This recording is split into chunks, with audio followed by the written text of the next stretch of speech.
Hi guys, నేను మీ వంశీ వైజాగ్. ఈరోజు వచ్చేసాను మీ ముందుకి సరికొత్త ఫెస్టివల్ తోటి వచ్చాను. లొకేషన్ ఎక్కడంటే భీమిలి నూకాలమ్మ తల్లి పండగకి అయితే మనం వచ్చేసాం. నేనైతే ఇన్ని రోజులు వైజాగ్లోనే ఉన్నాను, కానీ భీమిలి పండగకి వెళ్ళడం అయితే ఫస్ట్ టైం. చాలాసార్లు భీమిలి తిరిగాను, కానీ ఎంత బాగా జరుగుతుంది అనుకోలేదు ఎప్పుడు. వీడియో ఫుల్గా చూసే ముందు ఒక్క చిన్న రిక్వెస్ట్ గాయస్, దయచేసి నా వీడియో నచ్చినట్టయితే లైక్ అండ్ షేర్, సబ్స్క్రైబ్ అయితే చేయండి. మీరు ఇదే నా ఫస్ట్ వీడియో, మీరు సపోర్ట్ చేస్తే ఇంకా మంచి మంచి వీడియోలు తీసి మీకు షేర్ చేస్తాను తప్పకుండా. ఇంకా లేట్ చేయకుండా ఫుల్ వీడియోలోకి వెళ్ళిపోదాం.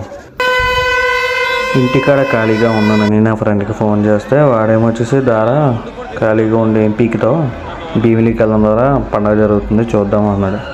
చూద్దాం అంటే ఏముంటారు నేను అనుకున్నాను, ఫస్ట్ టైం వెళ్తున్నాను, నాకు తెలియదు కాబట్టి. తర్వాత చూస్తే చాలా బాగా జరిగింది. నేను ఫస్ట్ స్టార్టింగ్ చూడగానే చాలా మైండ్ బ్లోయింగ్ అయిపోయింది.